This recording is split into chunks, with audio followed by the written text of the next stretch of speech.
Universitas Pelita Bangsa berkomitmen dengan kualitas terdepan.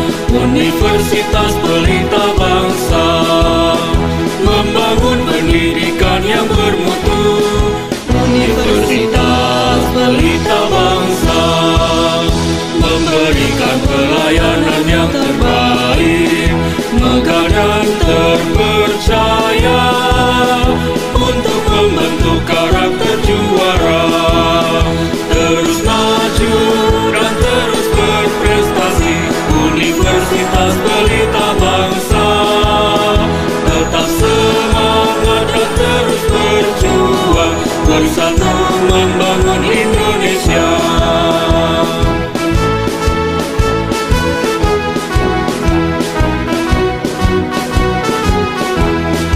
Universitas Pelita Bangsa memberikan pelayanan yang terbaik, megah dan terpercaya untuk membentuk karakter juara.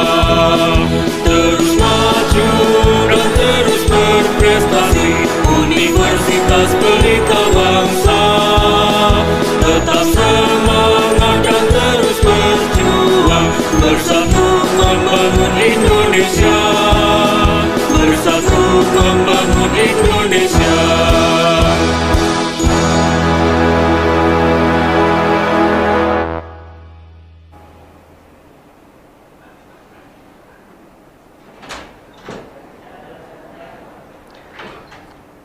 Baik, hadirin, kita lanjutkan ke acara selanjutnya, yaitu sambutan. Sambutan kali ini akan disampaikan oleh Dekan Fakultas Ekonomi dan Bisnis. Kepada Ibu Dr. Priyatmi Nurastuti, SEMM, kami persilahkan.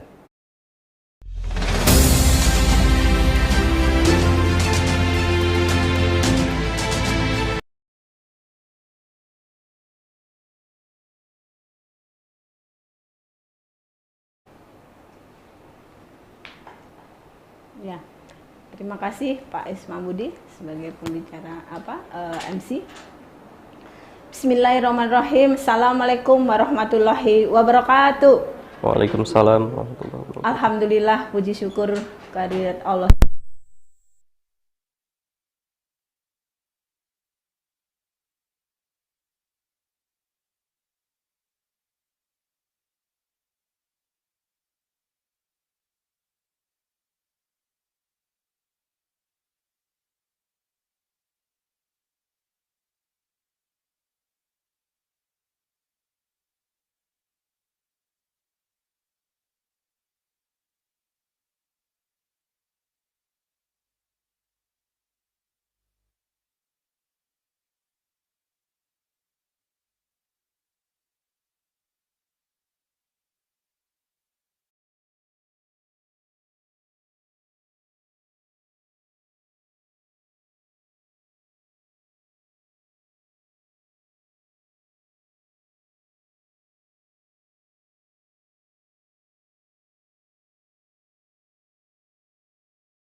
Ya, baik, kita mulai untuk acara seminar Fakultas dan Bisnis Universitas Pelita Bangsa. Saya ucapkan terima kasih untuk kehadiran Bapak Irwan Maulana SPMM sebagai pembicara pada seminar pagi hari ini. Ya, untuk yang kelima kali seminar Fakultas FEB yang dengan spirit ya, yang kita pilih spirit pemuda penggerak bangsa. Ini sudah yang kelima kalinya. Kenapa? Hal ini terinspirasi oleh kalimat penyemangat yang diutarakan oleh Bapak Presiden pertama kita, Bapak Soekarno, bahwa beri saya 10 pemuda, maka akan saya guncangkan dunia. Nah, inilah yang memberikan spirit kepada kita di Fakultas Ekonomi dan Bisnis Universitas Pelita Bangsa. Namun untuk itu tentu perlu hal-hal yang dibawa oleh mahasiswa kita sebagai penggerak bangsa, kita bekali dengan berbagai hal yang dapat menggerakkan bangsa ini menuju lebih baik, lebih sejahtera, lebih positif, lebih adil, lebih merata kemakmuran. Nah, sekarang ini sudah kelima kalinya ya, yang sebelumnya banyak sekali sudah kita hadirkan, baik praktisi maupun para pakar dari berbagai latar belakang, dan yang sekarang kita hadirkan Bapak Irwan Maulana SPMM. Harapannya bahwa kalian semua adik-adik mahasiswa bisa mengikuti apa yang sudah diarahkan, apa yang disampaikan oleh Bapak Irwan Maulana sebagai bekal kalian semua menjadi bagian dari penggerak bangsa ini menuju lebih maju, lebih sejahtera, adil dan makmur. Tak lupa saya ucapkan terima kasih juga kepada para panitia yang dikomandoi oleh Bapak Wakil Dekan kita yang sudah berupaya dengan sebaik-baiknya hingga acara ini dapat terlaksana. Dan tidak berpanjang lebar, silahkan adik-adik mahasiswa semua mengikuti seminar Fakultas FEB ini dengan sebaik-baiknya. Terima kasih. Assalamualaikum warahmatullahi wabarakatuh. Waalaikumsalam warahmatullahi wabarakatuh.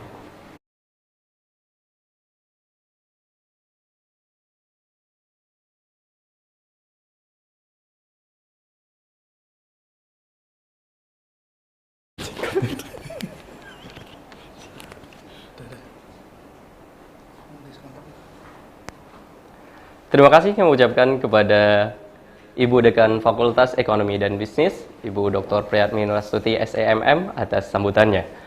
Berikutnya, untuk keberkahan dan kelancaran acara kita pada pagi yang berbahagia ini, marilah sama-sama kita simak pembacaan doa yang akan dibacakan oleh Ustadz Kiai Haji Wahid Hashim SEMM. Kepadanya kami persilakan.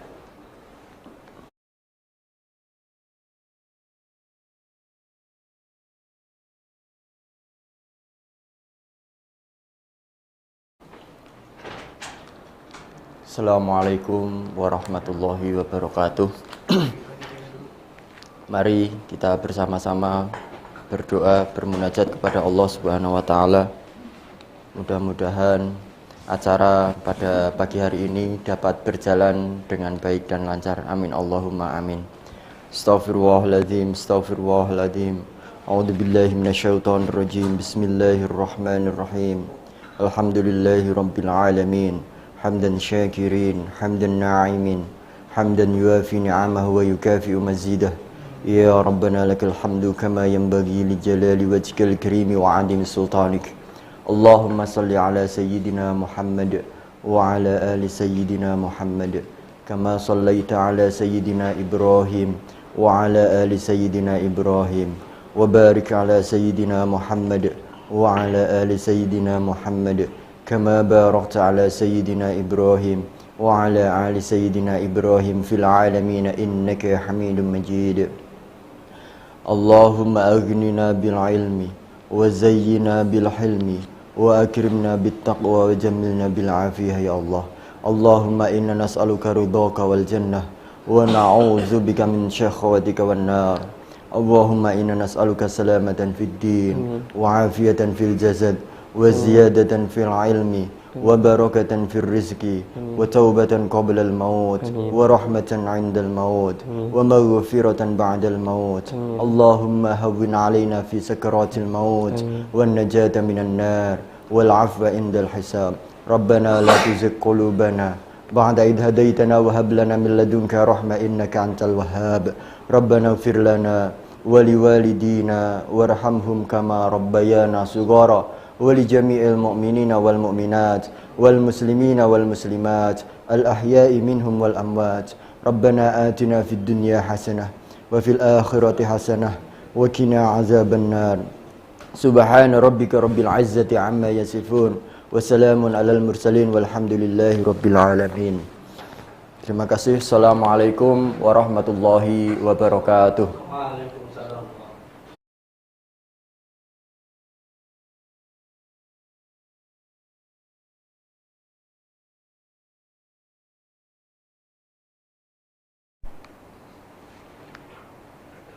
Terima kasih kami ucapkan kepada Ustadz Wahid Hashim, SEMM, yang telah membacakan doa, mudah-mudahan menghadirkan kehangatan serta kelancaran pada acara seminar kita pada hari yang berbahagia ini. Baik, teman-teman peserta seminar serta Bapak Ibu hadirin yang kami hormati dan juga narasumber kita, Bapak Muhammad Irwan Maulana, SPMM. Berikutnya kita akan memasuki acara yang kita tunggu-tunggu, yaitu Seminar Pemuda Penggerak Bangsa yang kelima yang dilaksanakan oleh Fakultas Ekonomi dan Bisnis Universitas Pelita Bangsa dengan narasumber yang pertama, yaitu Bapak Muhammad Irwan Maulana, SPMM, CP, ABC, CPRM, and CIAP, selaku Kepala Divisi Komoditi Aneka Tanaman PT Perkebunan Nusantara. Sebelum kami persilahkan, dari panitia akan ada settingan terlebih dahulu.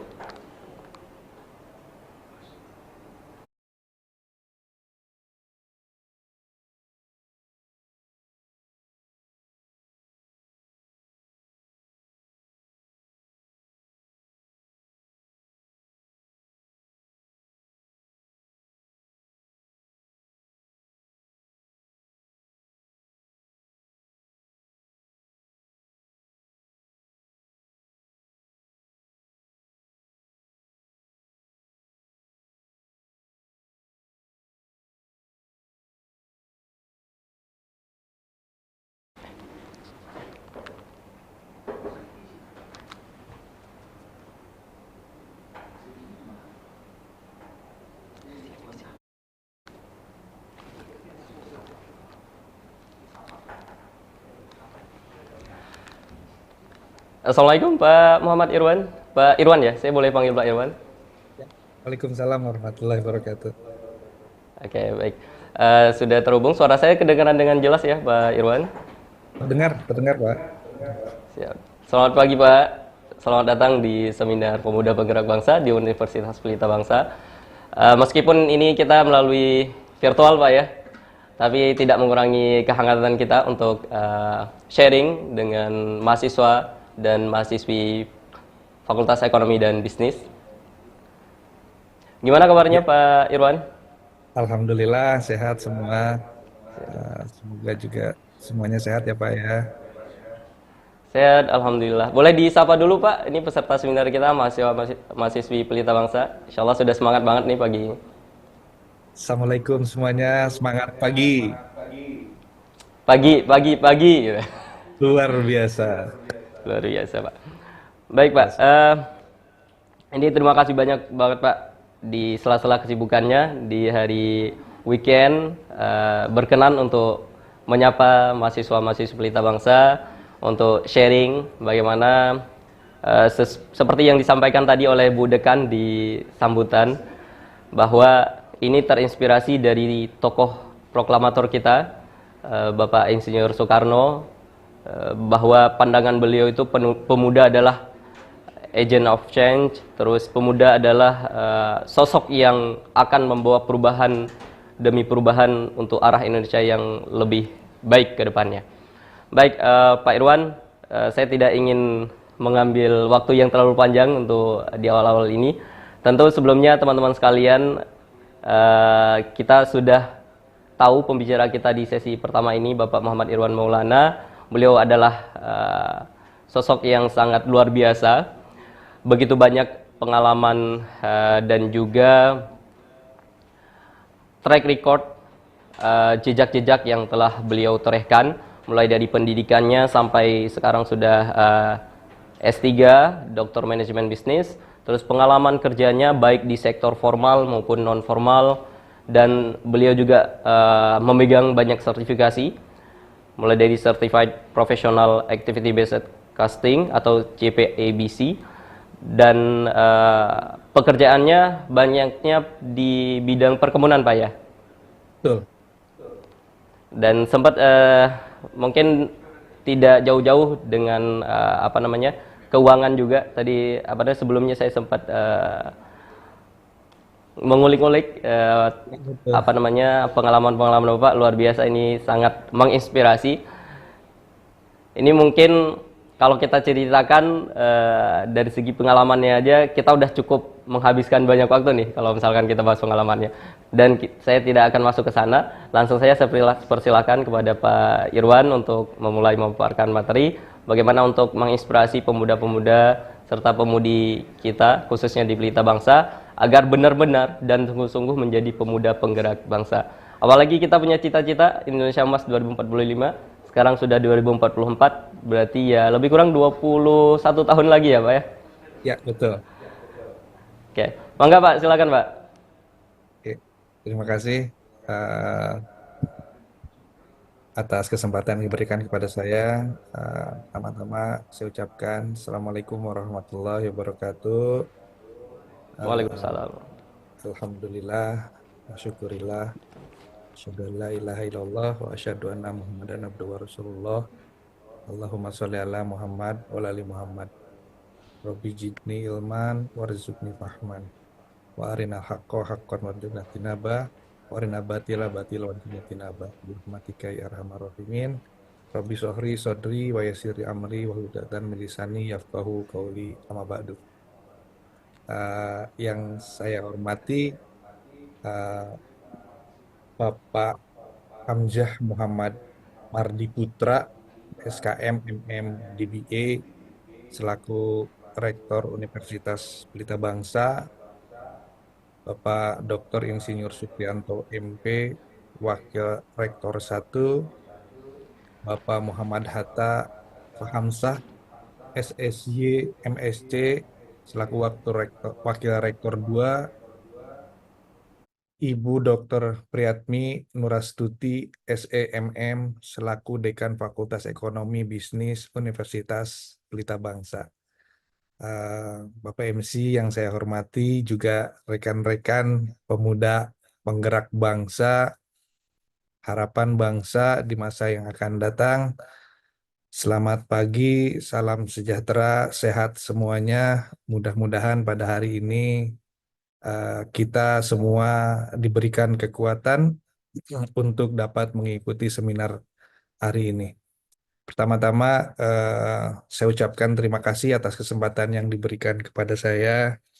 Alhamdulillah ini mungkin yang kesekian kali saya menjadi pembicara. Jadi mohon maaf apabila memang pada saatnya nanti juga saya, kalau yang pernah bertemu dengan saya, ada beberapa hal yang saya tekankan kembali. Namun demikian tidak mengurangi kepada esensi apa yang akan diberikan. Tadi saya sudah diperkenalkan, saya memperkenalkan kembali, nama saya Muhammad Irwan Maulana. Saya biasa dipanggil Irwan atau Mirwan sama teman-teman kuliah, atau Maulana, sama saja Pak semuanya. Saya kebetulan memang Alhamdulillah S1 saya di pertanian, Pak. Pertanian, saya dari kampus Universitas Brawijaya Malang. Namun S2 saya mengambil manajemen keuangan di salah satu universitas di Bandung, Universitas Widyatama.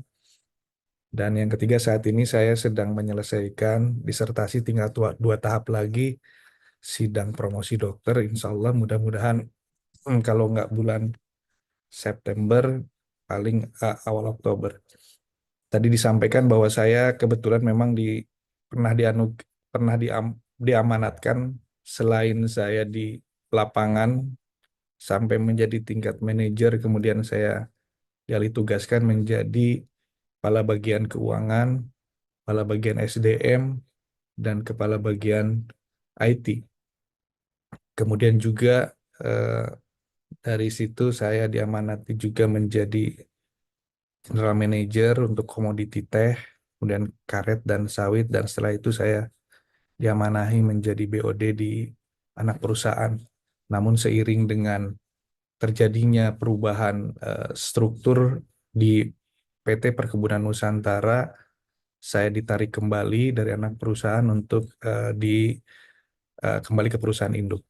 Sekilas demikian. Di beberapa kesempatan juga saya di luar pernah menjadi beberapa speaker dan juga dosen tamu. Mudah-mudahan dari beberapa yang saya sampaikan tersebut bisa menjadi motivasi bagi adik-adik semua peserta seminar ini. Baiklah, untuk selanjutnya saya akan memulai presentasi saya mengenai materi yang akan diberikan pada hari ini, yaitu menjadi pemuda harapan bangsa. Pemuda harapan bangsa atau saya sebut menjadi pemuda masa depan Indonesia. Tulisan ini saya buat untuk seminar di Fakultas Ekonomi dan Bisnis Universitas Pelita Bangsa, Pemuda Penggerak Bangsa yang merupakan kali kelimanya. Tadi sudah dikenalkan oleh moderator bahwa saat ini saya menjabat Kepala Divisi Komoditi Aneka Tanaman di Head Office di Jakarta, di Gedung Agroplaza di Kuningan. Eh, Tadi oleh Ibu Dekan disampaikan mengenai Indonesia Emas. Dengan tidak mengurangi rasa hormat, saya ingin menyampaikan apa itu Indonesia Emas. Kita lihat tayangan berikut ini. Maju kami bangsa Indonesia dengan ini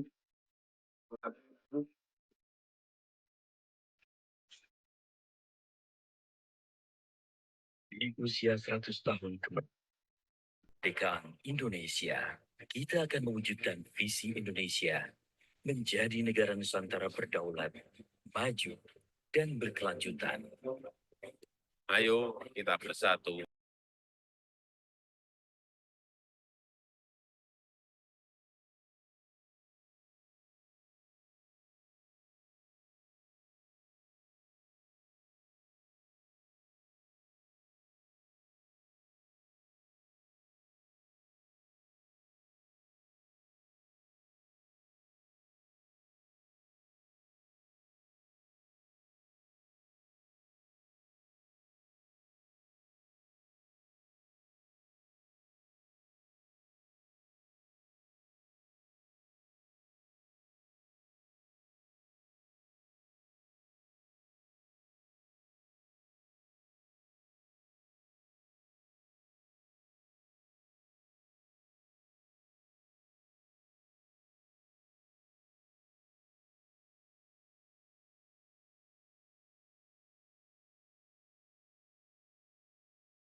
eh, rekan-rekan semua, adik-adik yang saya banggakan, bahwa tahun 2045 ini sudah dicanangkan Indonesia Emas oleh Bapak Presiden kita, Bapak Joko Widodo, di mana Indonesia Emas merupakan suatu gagasan yang bertujuan untuk menjadikan Indonesia sebagai bangsa yang berdaulat, maju, adil, dan makmur pada tahun 2045.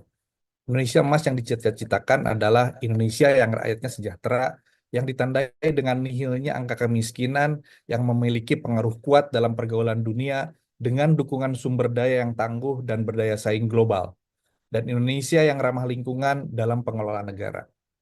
Kita harus tahu siapa yang akan menjadi subjek untuk menjadi Indonesia emas pada tahun 2045 ini. Mari kita simak tayangan selanjutnya dari saya untuk presentasi kegiatan hari ini. Siapakah kita saat ini? Kita adalah pemuda. Pemuda adalah warga negara Indonesia yang memasuki periode penting pertumbuhan dan perkembangan yang berusia 16 sampai dengan 30 tahun. Hal ini berdasarkan Undang-Undang Nomor 48 Tahun 2009. Sementara pengertian pemuda sendiri disampaikan oleh Nur Cahya, pemuda adalah individu yang bila dilihat secara fisik sedang mengalami perkembangan dan secara psikis sedang mengalami perkembangan emosional. Sehingga pemuda merupakan sumber daya manusia pembangunan baik saat ini maupun masa yang akan datang, dan sebagai calon generasi penerus yang akan menggantikan generasi sebelumnya. Tadi disampaikan bahwa Indonesia Emas 2045 itu adalah cita-cita kita. Bagaimana kita meraihnya?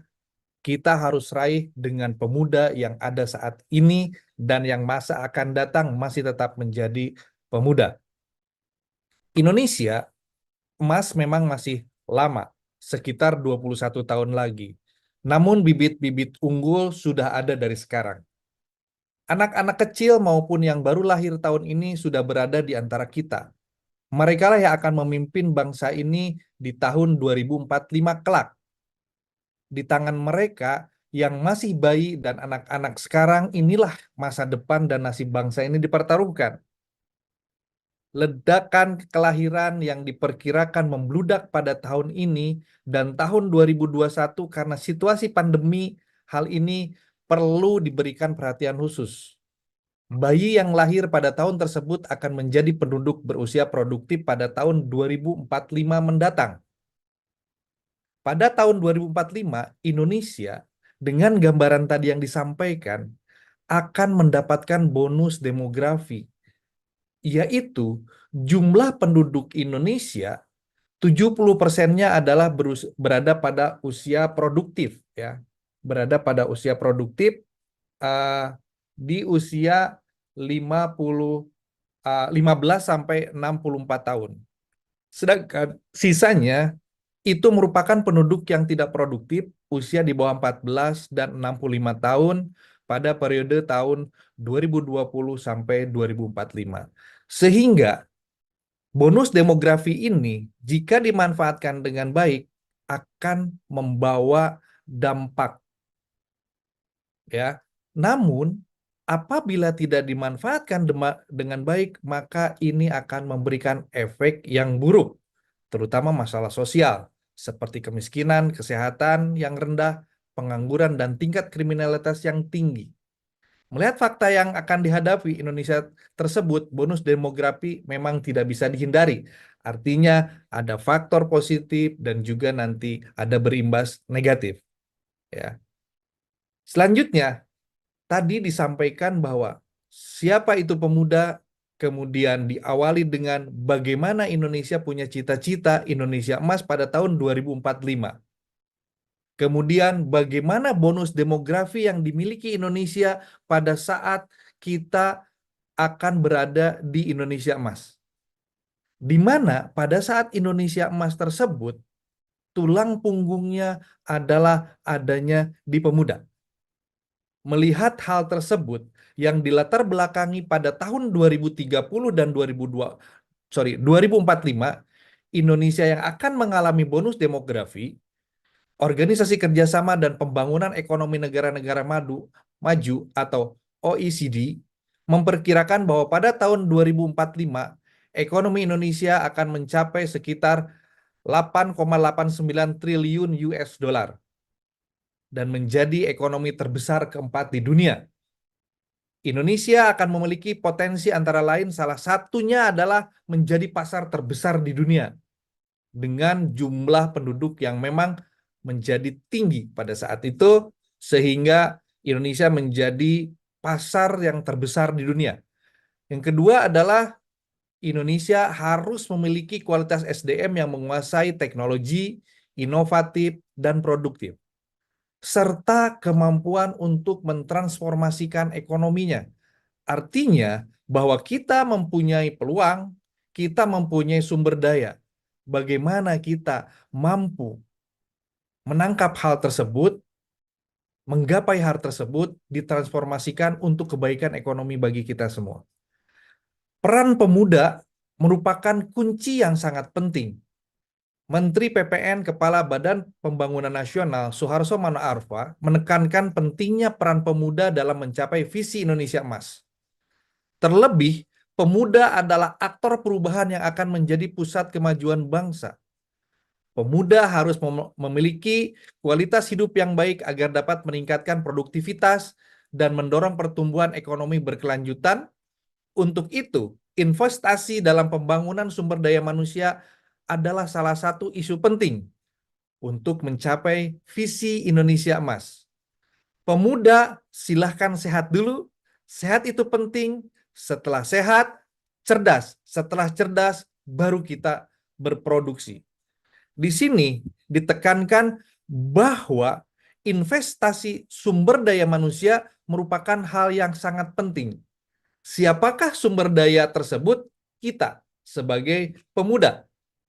Sementara kita sebagai pemuda, sebagai penggerak bangsa, saat ini kita berada pada tantangan yang luar biasa.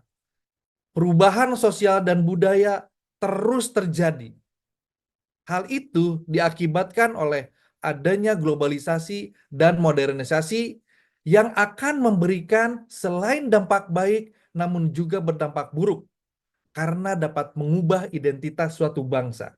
Inilah yang menjadi tantangan pemuda, di mana pemuda ini harapannya ke depan adalah menjadi penggerak bangsa ini menuju Indonesia Emas tahun 2045.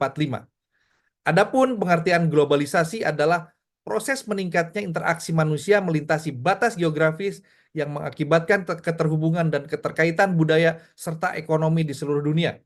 Sedangkan modernisasi adalah proses pergeseran sikap dan mentalitas sebagai warga masyarakat untuk dapat hidup sesuai dengan tuntutan zaman. Jadi, kondisi global yang saat ini di mana di ASEAN pun juga sudah adanya ASEAN Free Trade Area, di mana perdagangan di ASEAN itu bebas.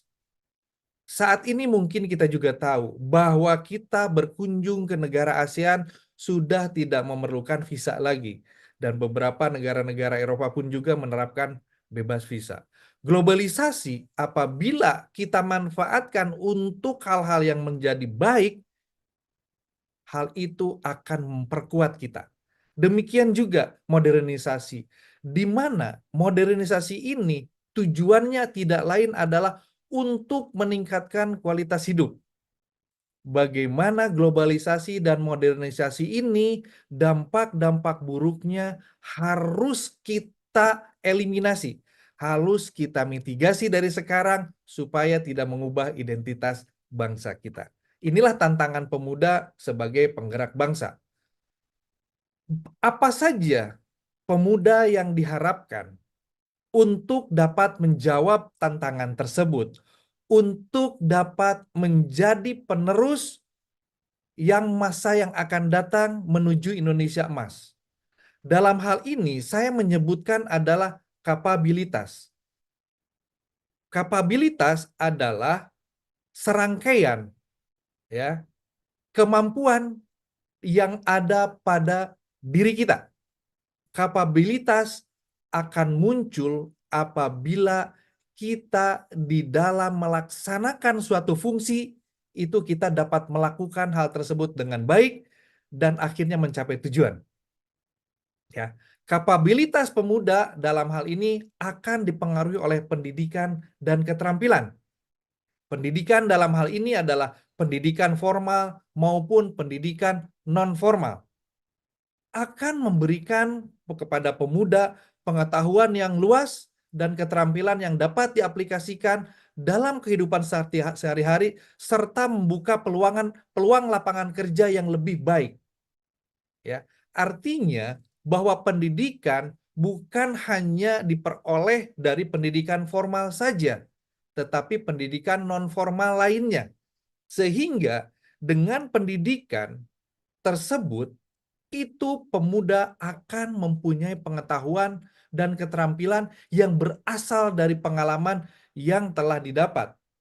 Sehingga ke depan dapat diaplikasikan. Ya. Kemudian yang kedua adalah kepemimpinan dan tanggung jawab. Apa itu kata pemimpin? Apa itu kata tanggung jawab? Pemimpin adalah karakter seseorang yang akan bisa menjadi panutan, yang akan bisa mengarahkan, yang akan bisa untuk merumuskan, memutuskan, dan membawa suatu kondisi keadaan menjadi lebih baik. Pemimpin yang paling rendah adalah pemimpin pada diri sendiri. Sehingga kemampuan memimpin diri sendiri menjadi lebih baik, maka dia akan menjadi pemimpin untuk organisasi yang lebih besar. Pemuda harus mempunyai kemampuan untuk memimpin dan memotivasi orang lain dalam mencapai tujuan bersama, serta mampu bertanggung jawab terhadap tindakan dan keputusan yang diambil. Tanggung jawab artinya adalah bahwa apa-apa yang telah kita putuskan, kita harus dapat mengambil makna daripada keputusan tersebut. Bertanggung jawab adalah salah satu sikap di mana kita akan memikul, baik itu resiko positif maupun resiko negatif.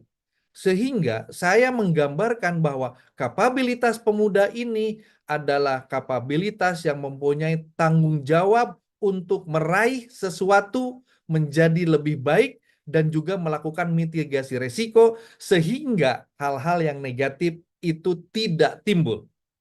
Kapabilitas pemuda harus dipenuhi dengan 2 poin ini, yaitu mempunyai pendidikan yang baik dan keterampilan, serta mempunyai kepemimpinan dan rasa tanggung jawab yang tinggi.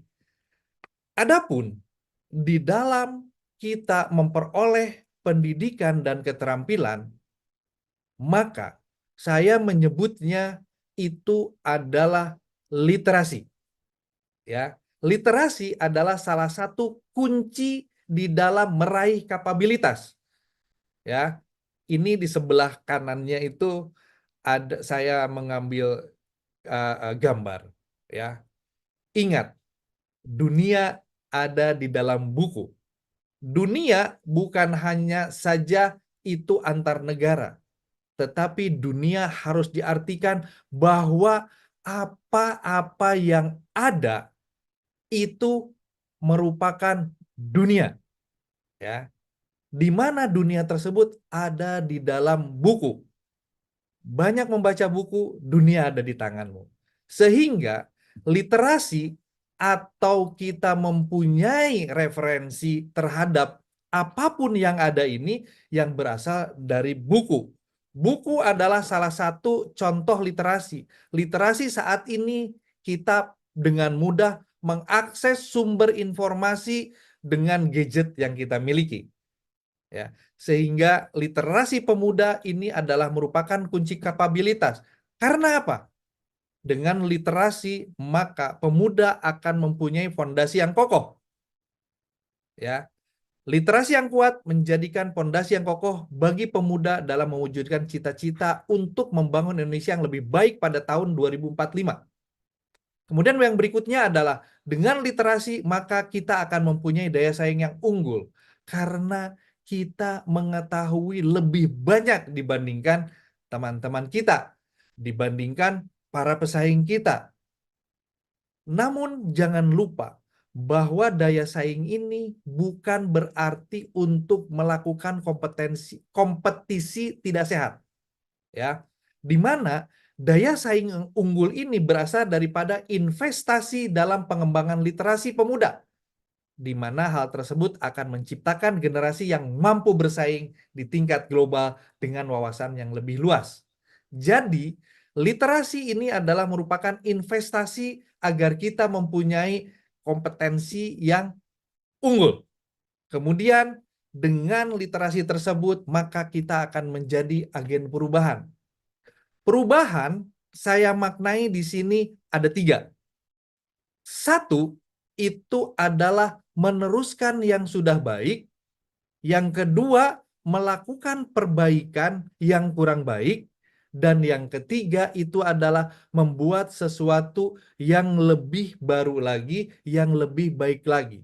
Sehingga perubahan ini itu akan menjadi sesuatu di mana kita akan dianggap memberikan suatu inovasi yang ditandai dengan kemajuan dan keberlanjutan di masa yang akan datang. Ya. Kemudian apabila kita sebagai pemuda itu mempunyai literasi yang bagus, bagaimana kita membangun agar kita menjadi pemuda yang mampu mempunyai literasi yang baik? Maka saya menyebutnya adalah bagaimana kita mempunyai semangat pembelajar. Di mana semangat pembelajar ini adalah kunci sukses pemuda. Dengan belajar, kita akan menjadi mumpuni. Kemudian, pemuda ini adalah pemuda yang mempunyai waktu luang yang sangat banyak, kemudian juga adalah mempunyai energi yang sangat tinggi, sehingga semangat pembelajar ini harus dimiliki oleh anak muda karena mempunyai energi. Yang ketiga adalah bahwa semangat pembelajar ini harus menjadikan kita orang yang visioner, yaitu pemuda yang mampu melihat ke depan.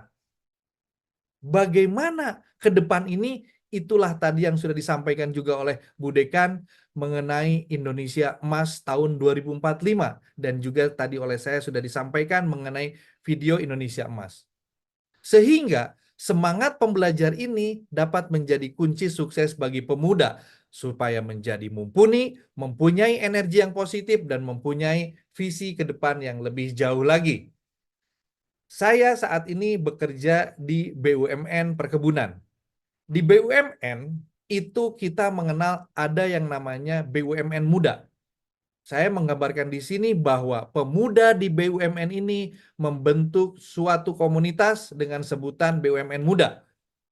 BUMN Muda merupakan forum pengembangan potensi sumber daya manusia untuk menjadi sumber daya yang unggul, kompetitif, mandiri, sehingga mampu membawa BUMN go global, ya, menjadi mendunia, ya. Itulah visi yang tadi disebutkan di dalam visi Indonesia Emas 2045, diantaranya adalah go global. Di BUMN Muda, kami percaya bahwa kami memiliki talenta muda yang dapat menumbuhkan keunggulan, daya saing, dan kemandirian yang pada akhirnya berkontribusi pada kehadiran global BUMN Indonesia. Ya, penyaringan talenta muda di BUMN itu dilakukan. Bagaimana posisi CEO di rumah BUMN? Banyak saat ini talenta-talenta muda menjadi CEO di beberapa BUMN. Ya, sehingga kami di BUMN ini peran serta pemuda tidak pernah kami nafikan, dan kami pun juga mempersiapkan pemimpin-pemimpin pada perusahaan BUMN yang akan datang. Sebagaimana visi BUMN itu sejalan dengan Menteri dan Presiden Indonesia yang bertujuan untuk mewujudkan sumber daya manusia yang unggul untuk Indonesia yang maju. Generasi muda bukan beban, apalagi ancaman, melainkan inspirasi, energi, dan penggerak kemajuan serta transformasi di BUMN, terutama di era digitalisasi dan serta tuntutan bisnis yang semakin kompetitif. Generasi muda merupakan kunci utama dalam mewujudkan visi Indonesia Emas. BUMN muda memahami pentingnya mempersiapkan generasi muda. Dengan pendekatan holistik, BUMN muda berupaya untuk mengembangkan pemimpin-pemimpin yang masa depan. Sehingga generasi muda akan menjadi pionir dalam inovasi dan pembangunan yang berkelanjutan. Inisiatif BUMN muda bukan hanya tentang menciptakan pemimpin untuk hari ini, tapi juga tentang menyiapkan arsitek masa depan yang akan membentuk wajah Indonesia baru. Generasi muda adalah bagian penting dari momentum perjalanan bangsa, di mana setiap kontribusi berperan dalam merajut masa depan yang gemilang untuk Indonesia. Ini adalah kesempatan untuk bersama-sama membuktikan kekuatan dan potensi generasi muda dalam membentuk Indonesia yang lebih inovatif, berkelanjutan, dan kompetitif di tingkat global. Mari bersinergi dengan kami membangun jembatan antara aspirasi dan realitas demi terwujudnya visi Indonesia Emas. Untuk adik-adik mahasiswa, apabila memang berkenan untuk berkarir di BUMN, silahkan setiap tahun itu ada rekrutmen melalui terpusat di Kementerian BUMN agar adik-adik terus update ya. Kemudian selanjutnya, saya saat ini bekerja di BUMN pada sektor perkebunan. Ya, nanti di sesi kedua juga akan hadir Pak Erwin, ya, Pak Edwin. Beliau juga kakak kelas saya di S3. Beliau dari BUMN juga. Beliau sebelumnya di PT Telkom, saat ini menjadi Direktur BPJS. Beliau juga di BUMN. Beliau di sektor kesehatan saat ini, yaitu di BPJS Kesehatan. Dan saya saat ini bekerja di sektor BUMN perkebunan. Di dalam BUMN itu lintas antar BUMN itu tidak pernah dipermasalahkan karena kami merupakan talent agent of change dalam pembangunan Indonesia, di mana BUMN menjadi salah satu penggerak ekonomi Indonesia.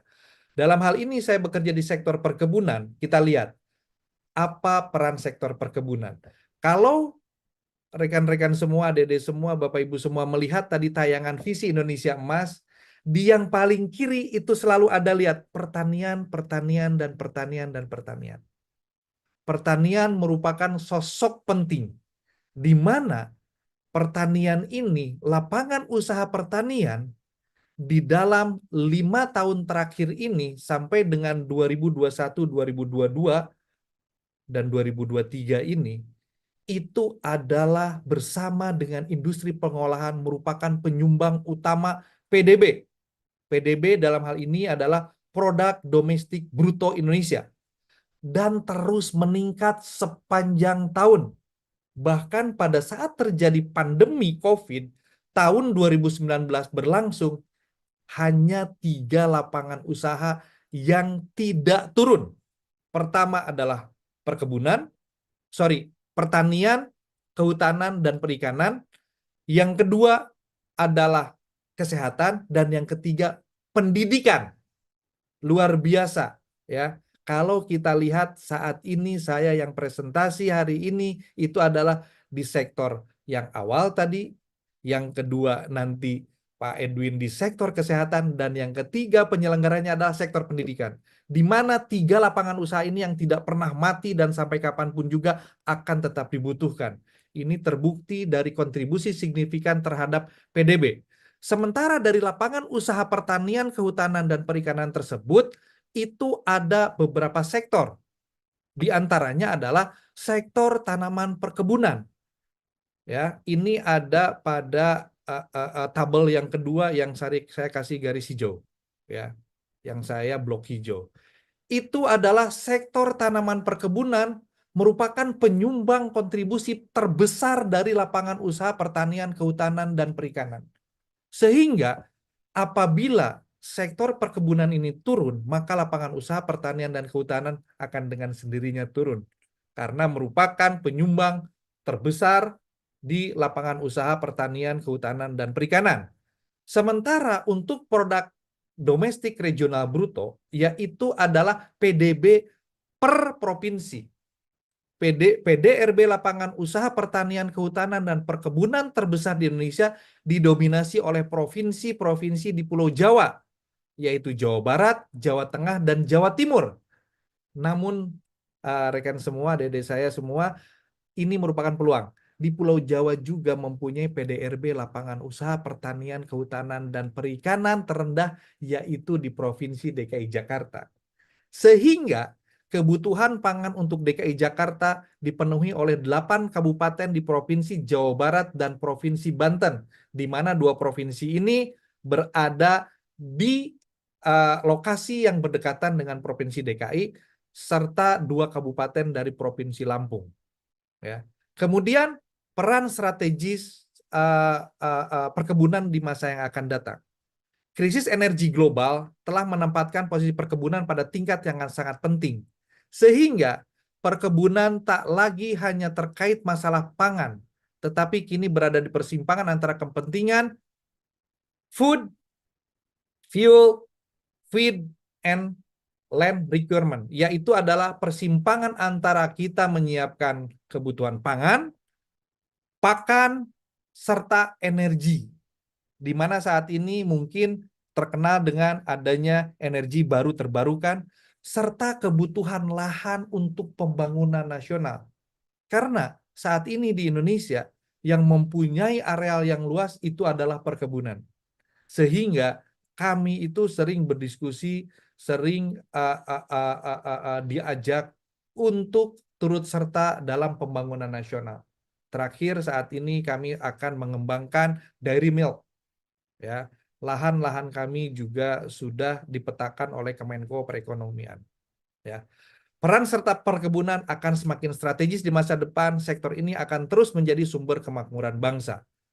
Saat ini saya bekerja di perkebunan besar negara yang terkenal, Bapak Ibu semua mungkin perkebunan ini ada 3 secara umum dikelompokkan oleh Kementerian Pertanian, yaitu perkebunan besar negara atau PBN, perkebunan besar swasta atau PBS, dan yang ketiga adalah perkebunan rakyat atau perkebunan yang kecil-kecil. Perkebunan besar negara, mungkin Bapak Ibu semua ada yang tahu PTPN. PTPN sebelum menjadi PTPN saat ini, itu merupakan perusahaan swasta asing yang dinasionalisasi oleh pemerintah Indonesia. Pada saat itu, perusahaan swasta asing itu adalah dikuasai oleh pemerintah Hindia Belanda. Sehingga pada saat terjadi kemerdekaan, perusahaan swasta asing yang dimiliki oleh pemerintah Hindia Belanda itu adalah menjadi milik pemerintah Indonesia. Ya. Sehingga perkebunan besar negara yang saat ini merupakan perkebunan swasta yang berasal dari kepemilikan yang dimiliki atau dikuasai oleh pemerintah Hindia Belanda.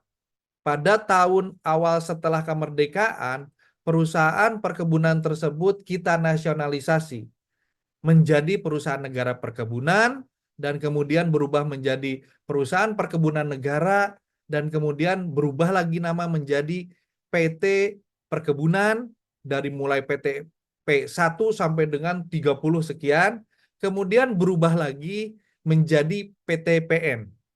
PTPN itu hanya ada 14. 1 di Aceh, 2, 3, 4 di Sumatera Utara, 5 itu di Riau Pekanbaru, 6 itu di Padang, 7 di Lampung. Untuk 8 itu ada di Jawa Barat dan Banten, 9 di Jawa Tengah, 10, 11, 12 di Jawa Timur, 13 di Kalimantan, dan 14 di Sulawesi, Maluku, serta Nusa Tenggara. Saat ini, perkebunan besar negara sudah dimerger menjadi PT Perkebunan Nusantara 3, di mana PT PN 3 ini merupakan PT Perkebunan Nusantara 3 Persero, itu merupakan perkebunan besar dan salah satu badan usaha milik negara yang saat ini menjadi holding perkebunan. Ya, di mana holding perkebunan ini bergerak di bidang pengolahan, pengelolaan, dan pemasaran hasil komoditi perkebunan. PT PN 3 menjadi induk holding, di mana induk holding ini 100% milik pemerintah.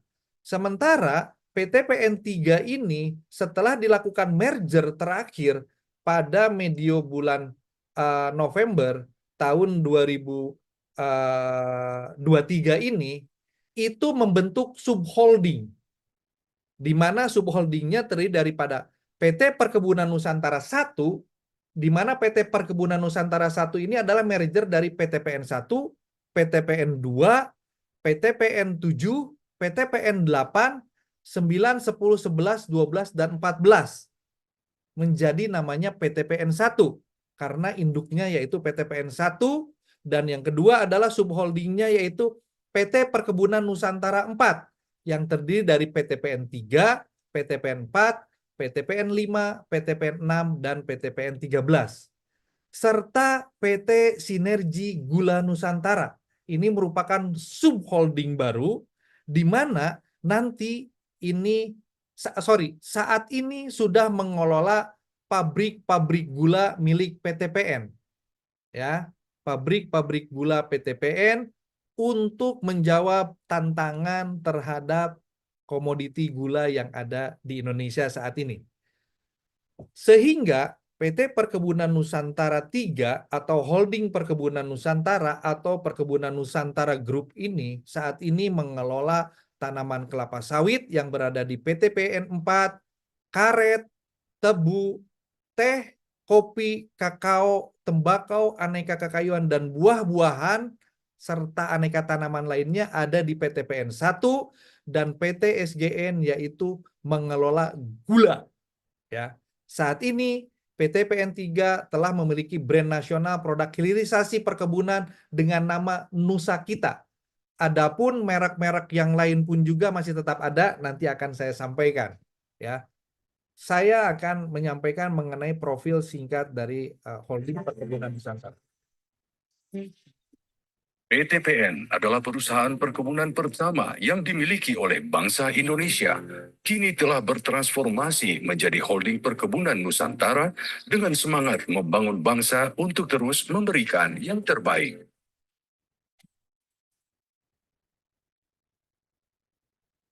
Dengan luas areal 1,2 juta hektar yang fokus pada 5 komoditi utama, yaitu kelapa sawit, tebu, karet, kopi, dan teh. Kedepannya, tugas utama dari Holding Perkebunan Nusantara dalam klaster perkebunan dan kehutanan adalah menjaga ketahanan pangan dan energi. Peran aktif Holding Perkebunan Nusantara di dalam mendorong tumbuh kembang perkebunan nasional terwujud dari pengelolaan 13 anak perusahaan perkebunan Nusantara. Holding Perkebunan Nusantara telah berkomitmen untuk terus memperbaiki dan mengembangkan diri agar kompetensinya memenuhi kualifikasi lokal dan global.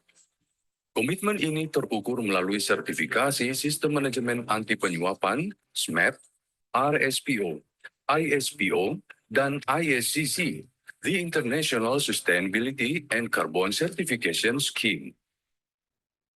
Untuk menghadapi tantangan masa depan, Holding Perkebunan Nusantara terus berinovasi tanpa batas. Salah satunya adalah dengan menyusun roadmap teknologi informasi atau Plantation Digitalization Roadmap sebagai panduan dalam menumbuhkan inovasi bisnis digital di perkebunan Nusantara. Di dalam era bisnis digital, maka integrasi dan standarisasi merupakan aspek penting untuk mendukung keberlangsungan bisnis. Sebagai hasilnya, Holding Perkebunan Nusantara telah mendapatkan predikat Mature di antara 16 besar BUMN IT Readiness Index pada tahun 2020. Holding Perkebunan Nusantara terus bergerak, berkembang, dan berperan aktif di dalam industri perkebunan nasional dengan berlandaskan semangat berkarya, mengabdi dengan prinsip akhlak, yakni amanah, kompeten, harmonis, loyal, adaptif, dan kolaboratif yang merupakan bentuk budaya perusahaan PTPN sebagai bagian dari badan usaha milik negara. Atas segala pencapaian yang telah kami peroleh, kami tidak pernah melupakan tanggung jawab sosial kami kepada bangsa ini. Holding Perkebunan Nusantara berkomitmen menjalankan program CSR sebagai tanggung jawab perusahaan terhadap sosial dan lingkungan untuk mendukung terciptanya pembangunan yang berkelanjutan dan meningkatkan kesejahteraan masyarakat. Holding Perkebunan Nusantara sebagai perkebunan nasional terbesar fokus pada upaya pencapaian tujuan pembangunan yang berkelanjutan di sektor perkebunan. Holding Perkebunan Nusantara akan selalu hadir untuk Indonesia, kini dan mendatang. Milik Indonesia dan untuk Indonesia. Mari bergabung bersama kami. Oke. Selanjutnya tadi disampaikan bahwa di awal itu saya menyebutkan bagaimana saat ini perkebunan di antara persimpangan antara food, feed, and fuel, serta salah satunya lagi adalah land requirement. Saat ini kami Perkebunan Nusantara ditugaskan untuk memperkuat ketahanan pangan dan juga energi.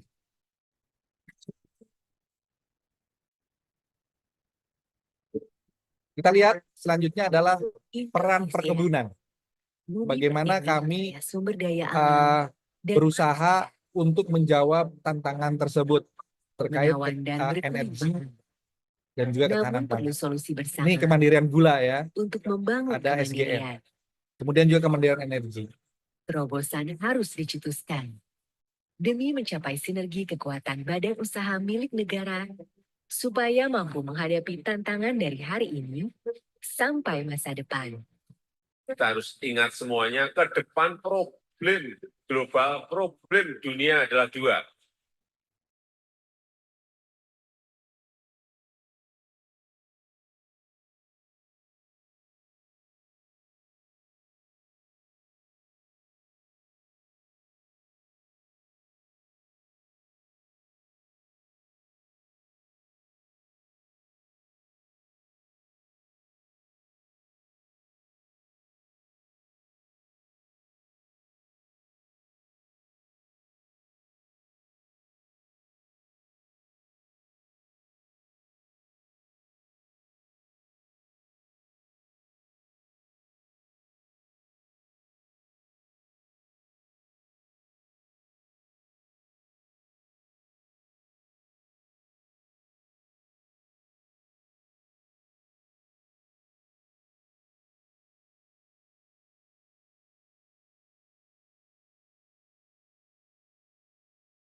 Mohon maaf.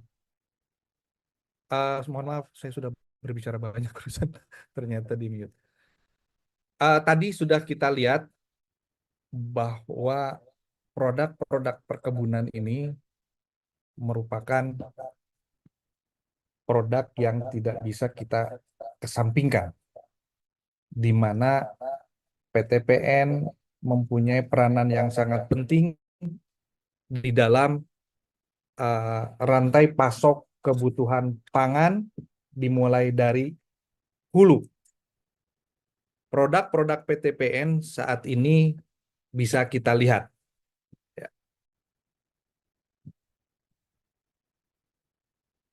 Yang pertama adalah komoditi.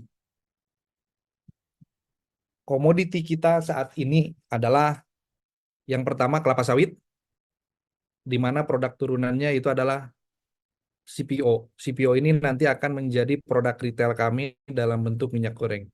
Yang kedua adalah karet. Karet ini produk yang dihasilkan yaitu RSS dan juga cram rubber. Ya. Kemudian selanjutnya ini adalah teh. Orang mengenal teh sebagai minuman yang memang sangat terkenal dari zaman dulu. Salah satu kenapa di Indonesia ini teh itu karena iklim yang cocok, terutama di Jawa Barat. Itu 80% produk PTPN itu adanya di Jawa Barat. Kemudian selanjutnya adalah kopi. Kopi merupakan komoditi yang kami miliki, di mana kami mempunyai perkebunan kopi itu di Jawa Tengah dan juga di Jawa Timur serta di Delhi di sana, di Sumatera. Kemudian yang ini adalah tebu, ya. Kita mempunyai beberapa pabrik gula yang menghasilkan gula tetes. Kemudian ini ya tembakau. Tembakau ini kita ada di Jawa Tengah, di mana tembakau ini saat ini kita juga sudah bermitra dengan pembeli dari Jerman, Burger. Ya. Kemudian ini kakao juga di Jawa Timur. Ya. Selanjutnya adalah produk hilir kita. Jadi tadi yang disampaikan itu adalah produk hulu. Sekarang adalah produk hilir. Produk hilir merupakan produk retail. Ya, produk yang kami jual ke end user. Inilah salah satu produk kita dari CPO, kita bisa menghasilkan minyak goreng. Nama minyak goreng kita namanya adalah Nusa Kita. Dan terakhir mungkin ada yang tahu kita membuat juga minyak merah. Ya, itu untuk segmen menengah ke bawah. Ya, ini minyak goreng Nusa Kita. Ya, yang berikutnya adalah gula. Gula yang sudah ada di pasaran itu adalah gula 9, ini di Jawa Tengah, juga Gupalas, dan yang terakhir adalah gula Nusa Kita. Nah, jadi brand kita yang saat ini itu berubah.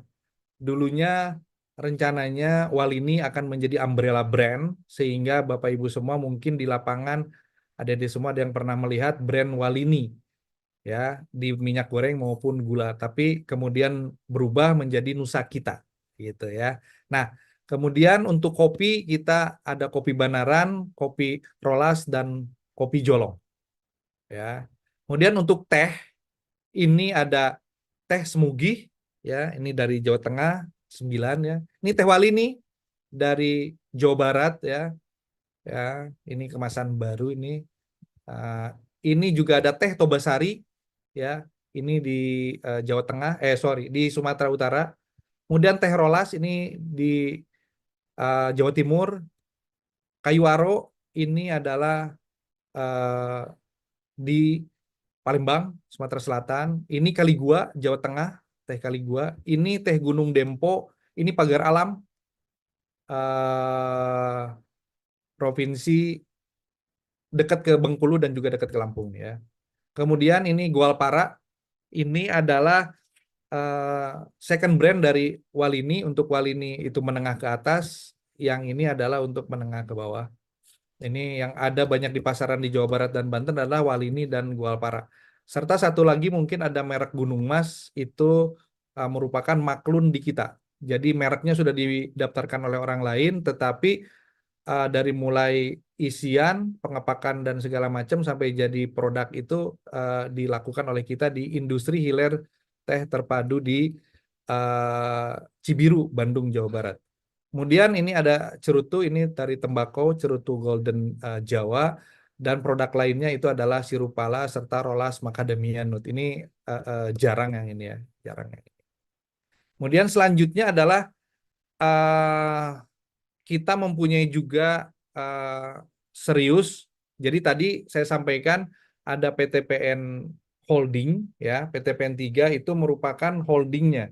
Jadi mereka di sana itu hanya di strategis bagaimana mengakomodir semua stakeholder untuk perbaikan bagi Nusantara ini dan juga kebaikan bagi perusahaan kami. Jadi diberi kepada strategisnya. Kemudian untuk operasionalnya itu ada di PTPN 1, PTPN 4, dan PTSGN. Untuk PTPN 1 itu adalah produk yang paling besar, itu selain karet itu adalah teh.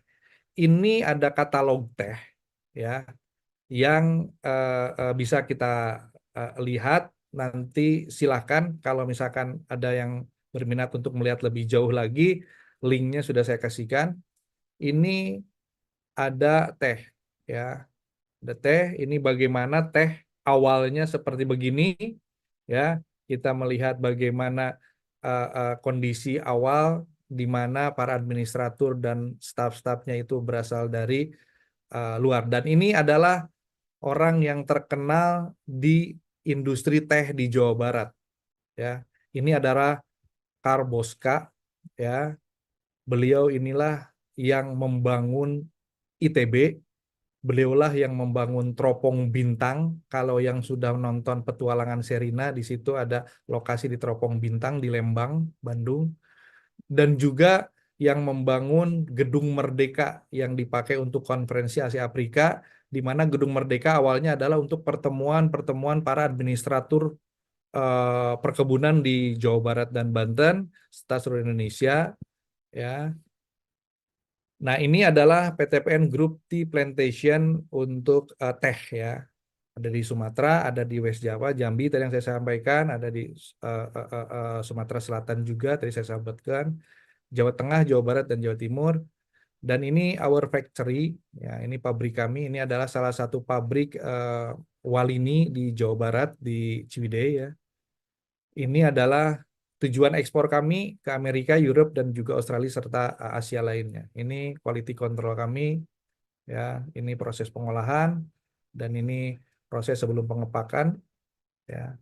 Dan ini adalah produk kami, ada black tea, green tea, white tea, dan oolong tea, ya. Nah, ini black tea, ada beberapa jenis juga. Oke, itu mungkin dari saya sampaikan mengenai perkebunannya yang juga bertujuan untuk mewujudkan Indonesia Emas, sehingga saya berharap bahwa adik-adik semua calon penerus bangsa ini dapat mewujudkan Indonesia Emas. Yang pertama adalah semangat pembelajar yang tadi saya sampaikan, bagaimana pemuda ini harus semangat belajar yang tinggi yang menjadi modal utama. Yang kedua adalah bagaimana membuat ekosistem yang mendukung, ya, ekosistem yang mendukung di mana pemuda-pemuda ini harus menjadi bagian daripada ekosistem tersebut, di mana harus diciptakan ekosistem yang kondusif untuk memperkuat potensi pemuda-pemuda. Tidak terlepas daripada hal tersebut adalah kami sebagai pendukung juga untuk Indonesia Emas di tahun 2045 ini. Karya inovatif.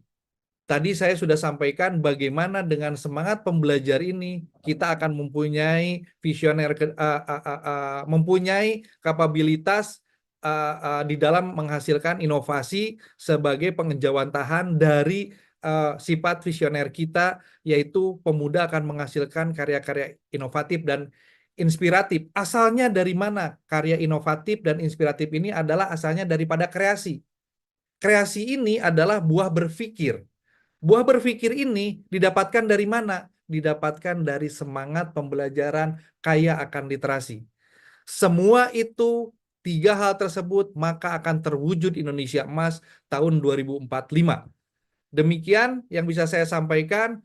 Pemuda masa kini adalah pemuda yang saat ini harus mengasah kompetensi tadi yang saya sampaikan dan semangat pembelajar. Pemuda masa depan adalah pemuda yang akan menjadi pemimpin dan agent of change, agen perubahan. Dengan demikian, bangsa yang maju adalah bangsa dengan pemuda yang unggul. Indonesia akan menjadi negara maju di tahun 2045. Terima kasih dari saya. Assalamualaikum warahmatullahi wabarakatuh.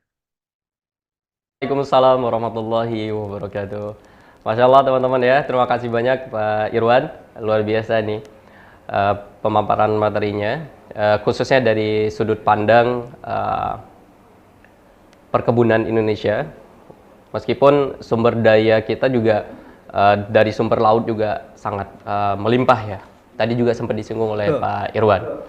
Nah, sebenarnya dari dalam tanah, atas tanah, terus lautnya, bahkan udaranya, kita punya potensi yang luar biasa untuk menjadi bangsa pemimpin. Kalau saya bilang bangsa besar, kita sudah sangat besar Pak ya. Kita sudah menjadi bangsa yang besar sebenarnya. Namun menumbuhkan kesadaran itu sehingga punya bargaining power, terus kita terbentuk jiwa-jiwa yang memang sadar akan kebesaran bangsanya.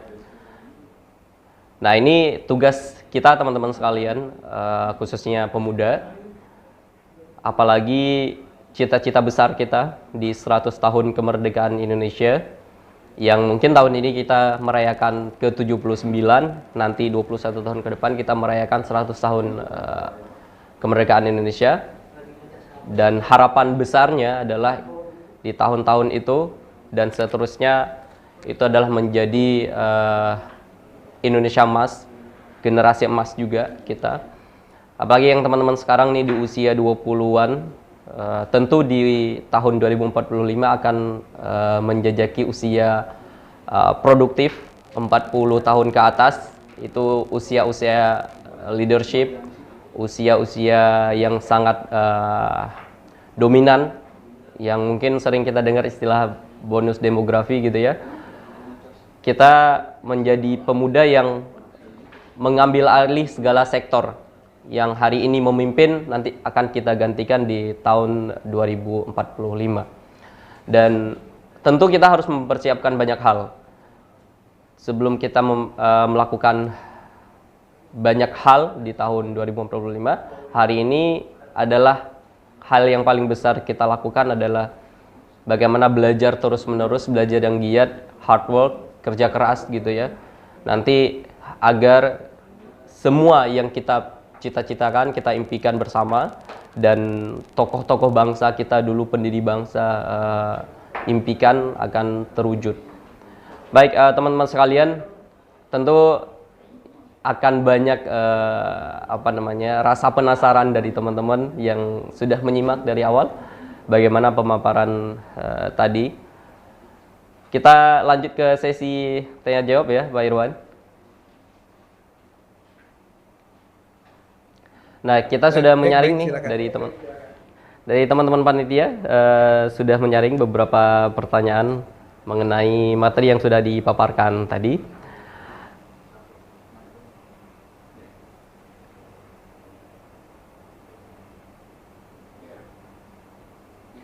Izin saya bacakan Pak, ini ada pertanyaan dari Doni Maulana. Seberapa besar peluang bagi teman-teman mahasiswa nih Pak untuk berkontribusi dan berperan penting dalam pembangunan di sektor pertanian? Ini spesifik ditanyakan di sektor pertanian, namun ada yang menarik, katanya bahwa sedangkan kita ini mahasiswa ekonomi gitu. Nah, mangga Pak.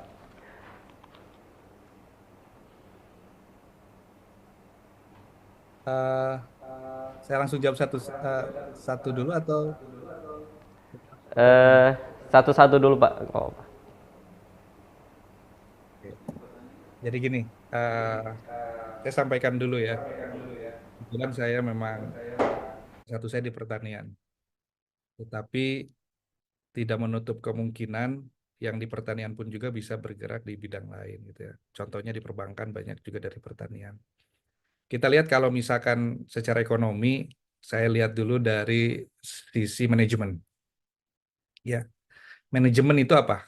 Ini manajemen yang saya buat artinya sendiri, yaitu manajemen itu adalah mengolah sumber daya dengan menggunakan sistem atau aturan yang dilakukan secara bersama-sama untuk mencapai tujuan. Oke, ya. Nah, di dalam manajemen itu akan kita bagi ya bidang-bidangnya. Yang paling mudah itu dibagi bidangnya menjadi 4. Ada finance, ada marketing atau pemasaran, ada operation, dan ada HR. Ya, di bidang-bidang inilah di setiap organisasi itu pasti ada. Ya, oke. Sebelum saya cerita lebih lanjut, apa itu organisasi? Organisasi itu adalah sekumpulan orang yang terdiri dari 2 atau lebih, ya, yang mempunyai tujuan yang sama. Oke. Organisasi itu ada secara umum kita bagi dua, yaitu organisasi profit dan organisasi non-profit. Organisasi profit itu adalah organisasi yang akan mencari laba. Organisasi non-profit itu tidak mencari laba. Organisasi profit inilah yang disebut badan usaha. Ya. Nah, tadi kita kembali lagi, di dalam organisasi itu pasti adanya segmen-segmen tadi, bidang-bidang tadi. Ada finance, marketing, operation, HR. Nah, ketika kita melihat hal tersebut, ya, di bidang finance tentu saja membutuhkan orang ekonomi, ya. Di bidang marketing ini akan butuh orang operasional dan juga orang ekonomi. Di bidang operasional pun juga demikian.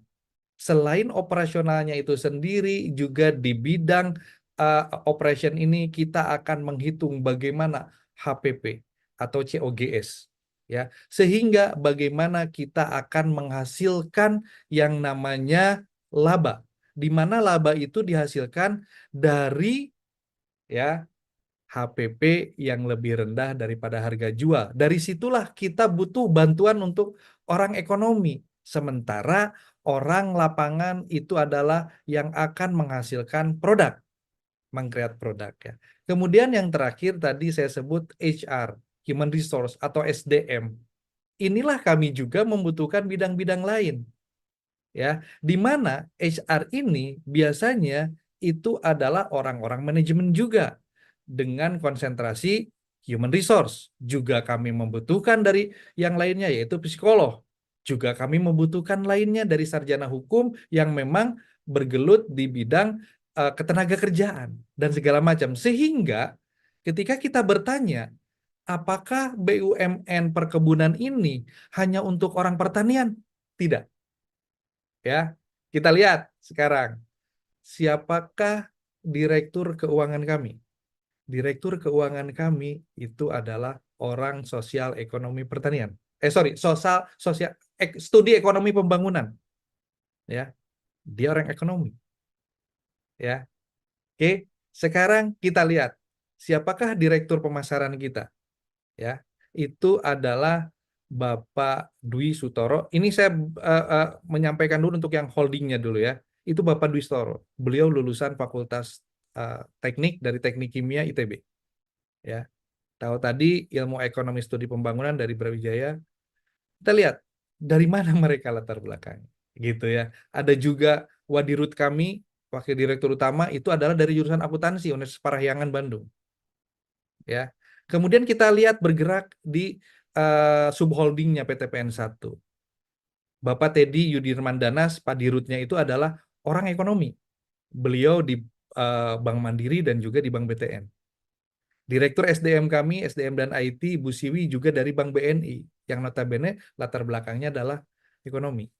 Gitu ya, jadi jangan khawatir, adik-adik semua, itu tidak bisa diterima. Bagaimana berkontribusi, bagaimana bergerak, bagaimana kita melakukan tersebut, itu tidak membatasi. Ya, ada manajer kami pun juga di kebun itu yang berasal dari ekonomi. Ya, bahkan manajer industri hilir teh kami itu adalah berasal dari akuntansi. Ya, itu mungkin jawaban yang pertama, Bapak moderator.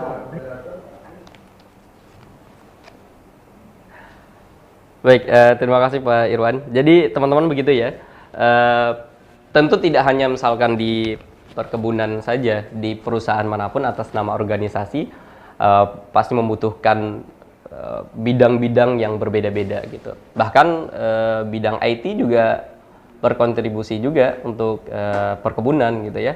Dan sekarang Pak ya, apalagi apa namanya, Kamar Farm ya, sangat berkembang pesat juga di perikanan juga sama ya, di perkembangan teknologi digitalnya juga sangat luar biasa. Nah, tentu teman-teman apalagi di bidang ekonomi punya potensi yang sangat besar, peluang yang sangat besar untuk berkontribusi khususnya di topik kita hari ini sesuai yang dibahas oleh Pak Irwan di perkebunan, ya punya peluang yang sama dengan konsentrasi yang berbeda-beda, keuangan, operasional, akuntansi, terus dan konsentrasi-konsentrasi yang lain tentu punya tempat dan porsinya masing-masing. Baik, terima kasih Pak Irwan. Kita lanjut ke pertanyaan berikutnya.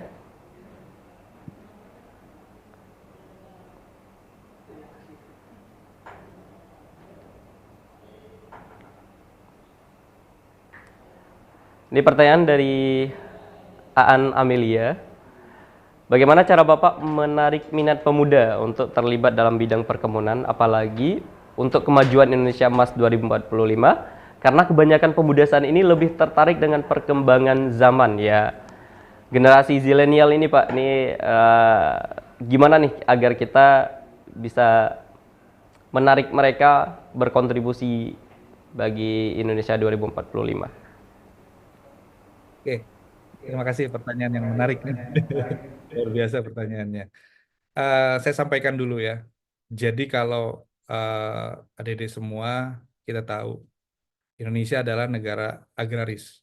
Negara Indonesia ini itu adalah surga terhadap agrikultur, ya, pertanian. Di mana negara Indonesia ini terbentang di garis khatulistiwa. Itu hampir mirip dengan Brazil. Tetapi curah hujan yang ada di Indonesia itu lebih dari 2000 mm per tahun. Brazil itu hanya 1700. Sementara negara-negara yang lain itu sulit untuk mendapatkan hal tersebut. Mengapa saya sampaikan bahwa curah hujan itu adalah air itu adalah salah satu komponen pokok di dalam kita melakukan budidaya pertanian. Ketika kita tahu bahwa siapa sih yang menggerakkan perekonomian Indonesia di awal ini gitu ya. Yang menggerakkan perekonomian Indonesia di awal ini adalah sebetulnya perkebunan. Makanya perkebunan besar negara ini bisa dibilang terlambat untuk masuk industri retail. Tetapi dulu itu ada aturan di mana antara industri hulu dan hilir itu harus terpisah. Negara itu menyiapkan industri hulu dan industri hilirnya adalah untuk organisasi lainnya. Ya, untuk swasta dan segala macam gitu. Sehingga kami bergerak di bidang industri hulu. Di mana industri hulu inilah yang identik dengan kotor. Ya, dengan kotor. Saya sampaikan dulu hal bahwa pertanian itu identik dengan hal yang kotor karena orang mengenalnya pertanian itu adalah cangkul dan tanah. Ya. Ini saya sampaikan nih. Saya orang pertanian, tapi penelitian saya tidak berhubungan dengan tanah dan cangkul. Kenapa demikian? Karena saya mengambil komoditi anggrek. Saya melaksanakan PKL saja di Taman Anggrek Indonesia Permai di Jakarta. Taman mini ya. Itu deket tuh ke situ, ke Pondok Gede, terus nanti ketemu di Taman Mini gitu ya, ke kampus Universitas Pelita Harapan nih, Pelita Bangsa ya. Gitu. Jadi saya salah satu orang yang memang tidak bergerak di bidang tanah pada saat melakukan PKL. Karena apa? Tanaman anggrek itu media tanamnya bukan tanah, gitu ya, tapi bahan organik yang lainnya. Ya. Berikutnya, penelitian saya pun juga tentang tanaman anggrek. Oke, gitu ya. Nah, sekarang kita melihat bahwa tadi disampaikan oleh Bapak moderator, di mana ya, di mana saat ini teknologi informasi digitalisasi, dan segala macamnya, kemajuan teknologi, inovasi, dan segala macamnya itu terus bergerak, terus maju. Ya, yang dulu kita mengolah tanah itu menggunakan cangkul, saat ini kita ada mekanisasi pertanian. Ya, oke. Yang dulu itu kita melakukan pemupukan dengan tangan, saat ini sudah ada mesin juga, mekanisasi. Demikian juga di pengolahan-pengolahannya. Ya, oke. Nah, bagaimana hal tersebut dilakukan? Inilah peran serta universitas dalam hal ini, ya, menjadi sangat penting juga bagi kami. Sehingga kami, ya, itu mempunyai corporate university, Korpu. Mungkin adik-adik semua mengenal yang namanya TELU, Telkom University. Awalnya apa? STT Telkom. Sebelumnya apa? Ya, itu merupakan lembaga pendidikan untuk kader-kader internal. Ya, sama. PTPN pun juga kami mempunyai Korpu. Nama Korpu kami adalah Institut Teknologi Sawit Indonesia di Medan, dan juga ada STT LPP di Yogyakarta. Ya, jadi itulah kami bagaimana turut serta perkebunan ini mencari bibit-bibit unggul agar tertarik di bidang perkebunan. Ya, di mana di ITSI dan di LPP tersebut itu adalah juga memberikan beasiswa dan juga prioritas pada saat nanti rekrutmen. Artinya prioritasnya begini, pada saat nanti akan rekrutmen ketika nilainya sama dan segala macam, itu maka akan menjadi prioritas. Bukan berarti menafikan yang lain, bukan, tapi kita bersaing secara fair. Kemudian juga untuk masuk ke perguruan tinggi tersebut, itu bagi insan-insan dari perkebunan itu mendapatkan diskon. Ya, itu salah satu upaya kami. Yang berikutnya adalah kami juga bersama dengan Kementerian BUMN membuka untuk magang yang terkenal dengan Magenta. Di kami ini banyak dari perguruan tinggi, baik negeri maupun swasta, itu melakukan magang di tempat kami. Dari berbagai disiplin ilmu, ya, dan juga dari beberapa background keluarga. Kami tidak pernah membeda-bedakan. Yang berikutnya adalah kami pun juga melakukan rekrutmen bersama seluruh BUMN. Ya, alhamdulillah setiap tahun membludak juga yang ke perkebunan. Ya, selain itu setiap tahun juga kami melakukan Innovation Award bagi karyawan-karyawan kami, bagaimana agar perkebunan ini menjadi lebih baik. Sehingga di dalam innovation ini juga kami menampung masukan-masukan dari pihak-pihak eksternal untuk kami berinovasi. Ya. Nah, perkebunan saat ini itu sedang bergerak terus bertransformasi. Sehingga yang namanya transformasi bisnis di bidang perkebunan itu tidak hanya bergerak di bidang operasional, tetapi di bidang IT dan digitalisasi. Saat ini kami bisa melakukan absen pada saat dinas luar itu dimanapun juga. Saat ini kami juga mendukung digital farming di farm, di mana produksi dari seluruh unit kami yang tersebar di seluruh Indonesia itu bisa bersamaan dari satu waktu dan bisa kami akses dimanapun juga. Ya. Sehingga dengan digitalisasi dan sistem informasi manajemen yang ada ini, kami bisa menjadi bergerak lebih baik lagi. Mudah-mudahan dengan kami memberikan yang terbaik bagi bangsa ini menjadi ketertarikan bagi semuanya untuk juga menjadi kontributor kami, menjadi bagian dari perusahaan kami. Ya. Saat ini kami pun juga bekerja sama dengan beberapa university untuk melaksanakan pendidikan-pendidikan formal. Ya, pendidikan-pendidikan formal sehingga diharapkan ini menjadi daya tarik yang lebih juga. Demikian mungkin yang bisa saya sampaikan.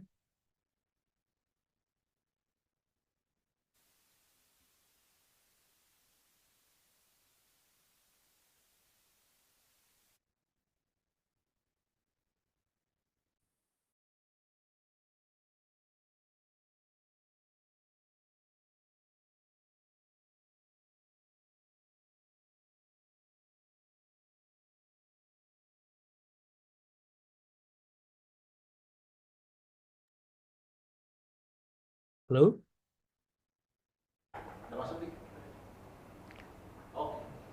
Baik, mohon maaf Pak Irwan, ada kendala teknis. Suara saya kedengaran Pak Irwan? Kedengaran, Pak? Oke, baik. Terima kasih banyak Pak Irwan, jawabannya luar biasa. Ini menarik teman-teman sekalian. Jadi kembali lagi bahwa yang bisa berkontribusi tidak hanya mahasiswa yang bidang studinya pertanian gitu ya. Tentu kita yang di bidang ekonomi, terus yang di bidang IT dan bidang-bidang yang lainnya bisa sama-sama berkontribusi. Apalagi sekarang digitalisasi itu hampir di semua kementerian, dan semua kementerian, bukan hampir, semua kementerian bahkan perusahaan semua sudah melakukan digitalisasi dalam banyak hal. Bahkan baru-baru ini dalam hal pertanian juga sangat berkembang rekayasa cuaca Pak ya, khususnya hujan buatan. Saya baru menyimak kemarin ya, bagaimana teknologi drone itu, kalau sebelumnya mungkin pesawat bawa garam atau zat kimia lainnya untuk memanipulasi cuaca. Ini drone terbang bisa langsung merekayasa hujan gitu ya. Nah, ini sangat berperan penting bagi perkembangan dan kemajuan teknologi di bidang perkebunan gitu ya. Khususnya daerah-daerah yang kekurangan air gitu ya. Ya, betul, Pak. Jadi rekayasa pertanian, Pak. Mohon maaf ini saya tambahkan sedikit. Mohon maaf, Mangga Pak, mangga. saya tidak untuk membandingkan dengan siapa. ITB pun juga saat ini punya fakultas rekayasa pertanian. Ya, di mana salah satu mata kuliah unggulannya itu diampu oleh teman saya, itu adalah precision farming. Ya, jadi bagaimana menggunakan data dan informasi untuk melakukan pertanian yang presisi. Ya, dengan menggunakan teknologi-teknologi yang ada, termasuk salah satunya adalah digitalisasi informasi, sehingga kebutuhan-kebutuhan untuk melakukan pertanian yang benar, kebutuhannya sesuai dengan hasil yang diinginkan, itu sudah bisa dilakukan dari awal. Baik, terima kasih Pak Irwan. Ini harapannya mudah-mudahan semakin memajukan agrikultur yang ada di Indonesia, dan harapannya kita darat, laut, udara semua bisa bersatu padu untuk berkontribusi bagi Indonesia Emas 2045. Baik, kita lanjut ke pertanyaan berikutnya Pak. Ini dari materi yang sudah disampaikan oleh Bapak, dapat dilihat begitu berlimpahnya hasil perkebunan Pak di Indonesia khususnya. Tapi kenapa nih Pak? Kayak misalkan, ini menarik nih pertanyaan Pak. Kenapa harga gula dan minyak begitu tinggi Pak? Nah, ini mohon pencerahannya Pak. Pertanyaan dari Siti Nurhaliza Siregar. Oke, terima kasih nih. Siti nih, Siregar nih. Oke, terima kasih. Sebelum saya berbicara kenapa harganya mahal dan segala macam, kalau harga itu nanti dipengaruhi oleh faktor pasar. Tapi saya akan berbicara dulu tentang manajemen pemasaran ya. Jadi manajemen pemasaran itu kalau kita mengenal mungkin ada yang disebut STP, segmenting, targeting, dan positioning, gitu ya. Segmenting ini adalah bagaimana kita membuat produk dan produk ini akan dipasarkan di segmen mana, menengah ke atas, menengah, atau menengah ke bawah, gitu ya. Yang berikutnya adalah targeting. Ketika kita membuat produk itu, maka kita harus tahu berapa jumlah yang akan kita raih di pasaran tersebut. Ya, kita akan nanti berbicara daya tarik industri, di mana daya tarik industri ini terdiri daripada permintaan pasar dan intensitas bersaing. Ya, sehingga ketika kita melakukan targeting tersebut, kita harus tahu berapa produk yang ada di pasaran, ya, dan siapa pemegang market share, dan kita akan masuk di mana, seperti apa, bagaimana. Targetingnya harus jelas. Ya. Yang ketiga adalah positioning. Ya. Positioning itu adalah bagaimana kita melihat posisi usaha kita itu dibandingkan dengan yang lainnya. Sehingga apakah kita akan kuat atau tidak. Ini kita lihat case. Kita lihat case salah satu produk yang ada di Indonesia, mungkin adik-adik semua tahu. Ada yang tahu mie? Ya, ada yang tahu mie. Itu mie yang di Indonesia itu ada merek Indomie, Sarimi, Supermie, ada apa lagi? Mie sedap gitu ya. Ada apa lagi? Mie yang lain-lain lainnya. Gitu ya. Lihat, ketika mie sedap masuk ke pasaran itu iklannya jor-joran, luar biasa. Luar biasa. Di mana mie sedap membombardir ya, mie sedap. Indofood, salah satu produsen mie terbesar di Indonesia, itu tenang menghadapi itu. Ya, kita lihat apa produk Indofood yang terkenal. 1 Indomie, 2 Supermie, 3 Sarimi. Ya, dulunya Indofood melakukan strategi untuk meningkatkan market share ini bukan memperbesar Indomie-nya sendiri, ya, bukan hanya memperbesar Indominya sendiri, tapi juga apa? Mengambil alih pesaing, yaitu Supermie dan Sarimi dibeli. Ya. Sehingga ketika saat itu dibombardir oleh mie sedap, maka dilawannya bukan oleh Indomie, tetapi oleh Sarimi, maka muncullah Sarimi sedap. Mohon maaf, saya harus menyampaikan brand untuk memudahkan, tapi saya tidak mendiskreditkan salah satunya. Oke, kita lihat lagi yang lain. Bukan kasus, lihat industri otomotif yang ada di Indonesia. Kita mengenal yang namanya Toyota Kijang. Jadi saya tahu Toyota Kijang, aduh, saya sudah tua jadinya. Toyota Kijang kotak, ya, Kijang kotak menjadi Kijang Super, menjadi Kijang Extra, menjadi Kijang Kapsul, menjadi Innova, Innova menjadi Innova Reborn, dan sekarang Innova Zenik. Dulu Kijang itu awalnya adalah kendaraan keluarga, ya, di mana segmennya itu adalah middle, ya.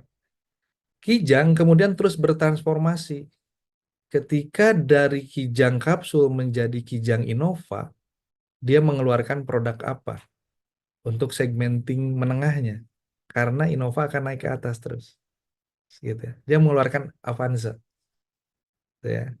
Nah, kemudian selanjutnya setelah itu Innova itu naik ke atas sehingga sekarang akhirnya Innova Zenik yang harganya sudah mendekati Fortuner. Ya.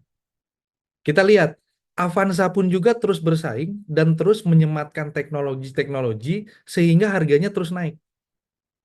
Terus naik, ya. Masuklah sekarang Kaila. Ya. Di mana ini adalah tetap untuk segmen menengah ke bawah yang tadinya posisinya ada di Kijang, kemudian digantikan Avanza dan digantikan oleh itu. Bagaimana keluarga muda, ya, dengan penghasilan yang cukup sederhana tapi punya mobil baru gitu. Ya, itu salah satu bagaimana strategi pemasaran itu dilakukan, ya. Tetapi kita harus ingat, tadi saya sampaikan, bagaimana kondisi di pasar itu adalah kita sebutnya daya tarik industri. Daya tarik industri ini terdiri dari, tadi sudah saya sampaikan, permintaan pasar, ya. Kemudian yang kedua apa? Tadi saya sampaikan, itu adalah intensitas persaingan, dan yang ketiga itu adalah saluran distribusi. Nah, harga ini dipengaruhi oleh ini, ya. Pada saat permintaan pasarnya tinggi, produknya sedikit, maka harga akan melambung tinggi. Nanti saya contohkan salah satu kasus yang perkebunan, ya. Ya.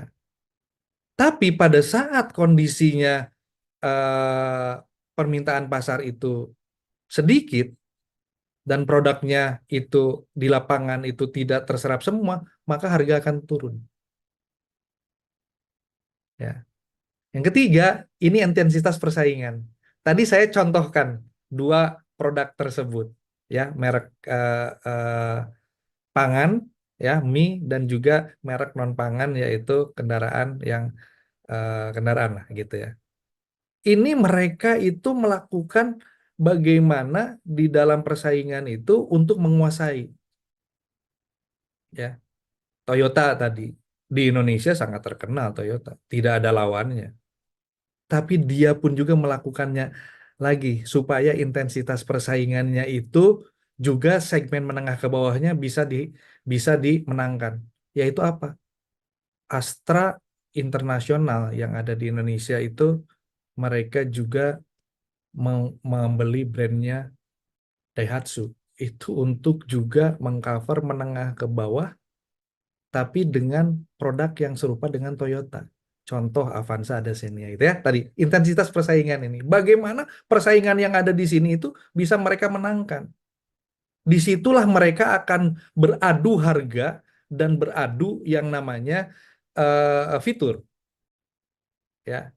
Yang terakhir itu adalah saluran distribusi. Saluran distribusi ini adalah bagaimana produk ini bisa sampai kepada konsumen. Ya. Di mana saluran distribusi ini juga akan membentuk harga pokok. Ya. Ya. Tadi kenapa harga ini tidak turun? Tadi intensitas permintaan pasar, kemudian yang kedua adalah intensitas persaingan, dan yang ketiga saluran distribusi. Kenapa harga BBM di Indonesia Timur itu adalah mahal? Karena saluran distribusinya gitu. Ya. Nah, saluran distribusinya gitu. Ya. Nah, berikutnya saya ingin ngasih contoh bagaimana permintaan pasar ini bisa menurunkan harga. Ini case yang terjadi. Ya. Mungkin adik-adik semua tahu ketika terjadi kelangkaan minyak goreng di Indonesia. Sekitar pada saat setelah pandemi COVID ya. Itu sulit. Kenapa? Karena pada saat itu permintaan CPO ya, minyak mentah yang dihasilkan dari sawit itu permintaan dari luar negeri sungguh luar biasa. Kenapa? Karena menjadi bahan baku untuk menjadi biofuel, yaitu diesel, bahan baku diesel. Pada saat itu awalnya kita punya spesifikasi kualitas. ALB kurang dari 5, kita sebut Golden CPO. ALB 5 itulah harga yang terjadi menjadi acuan. Ya. Kemudian naik 2% ALB 7 dan naik 2% ALB 9. Itu berurutan turun 5%, 5%. Tapi ketika ALB-nya sudah double digit di atas 10, itu harganya murah. Ya. Bahkan ALB 20 yang tampakannya sudah mulai hitam dan segala macam itu ya, itu masih laku dan harganya lebih mahal daripada ALB 5. Sehingga pada saat itu berbondong-bondong produknya diimpor keluar. Diekspor keluar. Sehingga harga pada saat itu minyak sulit dan harga naik.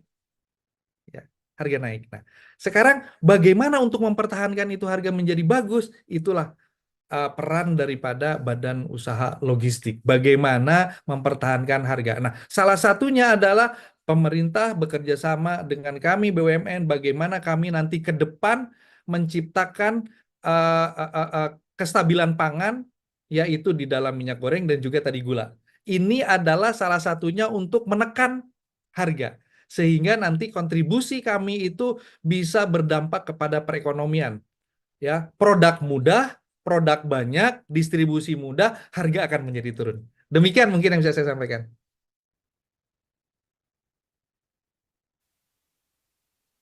Baik, terima kasih Pak Irwan. Ini menarik ya, karena berhubungan dengan mungkin tadi juga sempat Bapak singgung terkait end product ya, produk akhir gitu yang memang didistribusikan ke user gitu ya. Nah ini kan mungkin pendapat sebagian kita bahwa loh ketika terjadinya hilirisasi bukannya ada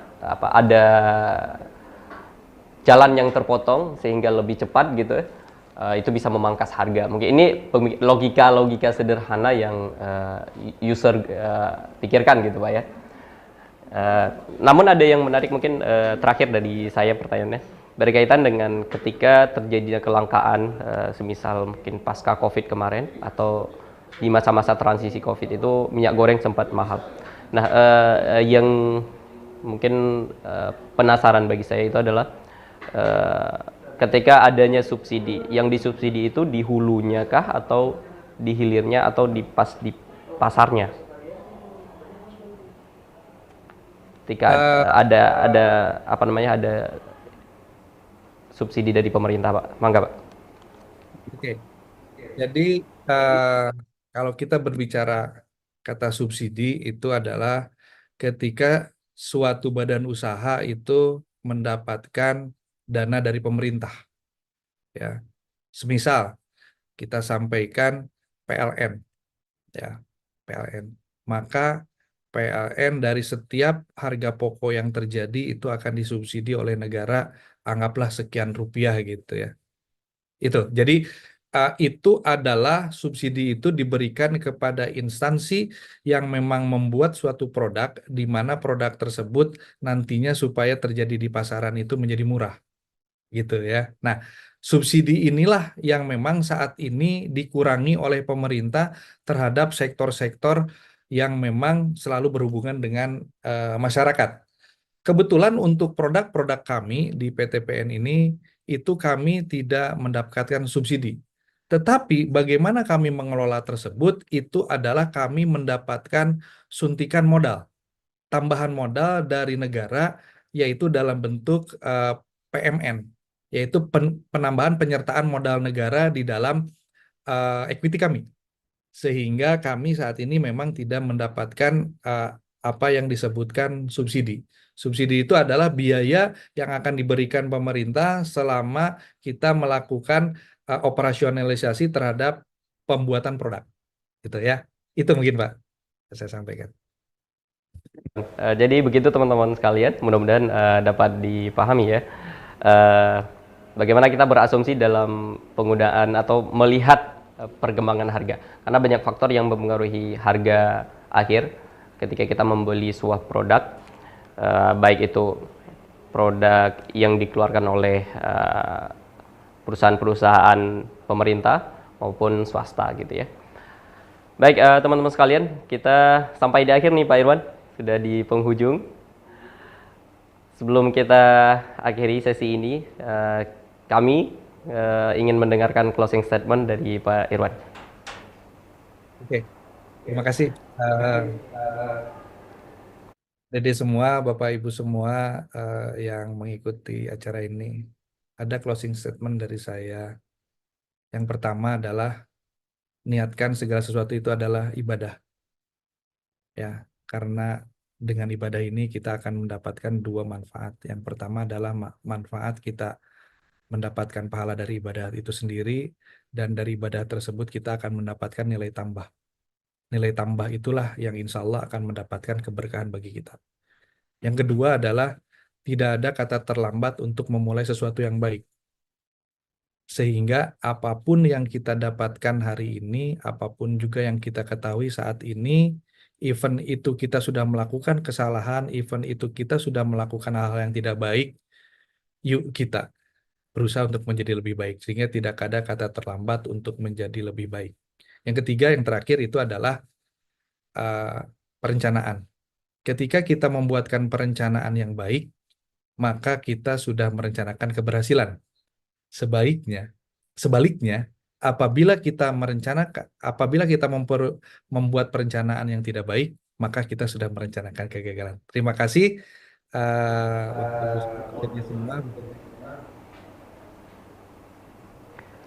Baik, terima kasih banyak Pak Irwan. Saya simpulkan satu kalimat gitu ya. Tidak ada kata terlambat untuk menjadi dan melakukan yang terbaik. Teman-teman sekalian, pemuda penggerak bangsa, teruslah melakukan hal-hal yang terbaik versi masing-masing, dan kita akan ketemu di tahun 2045 menjadi versi masing-masing kita yang berkontribusi bagi Indonesia Emas. Saya Isma Mudi, mohon undur diri. Terima kasih banyak Bapak Irwan dan semua pihak yang terlibat dalam sesi seminar Fakultas Ekonomi dan Bisnis Universitas Pelita Bangsa, Pemuda Penggerak Bangsa yang diselenggarakan hari Minggu 11 Agustus 2024. Terima kasih banyak. Wassalamualaikum warahmatullahi wabarakatuh. Waalaikumsalam warahmatullahi wabarakatuh. Terima kasih semuanya. Mohon maaf jika ada yang kurang dari Terima kasih saya. banyak Pak Irwan.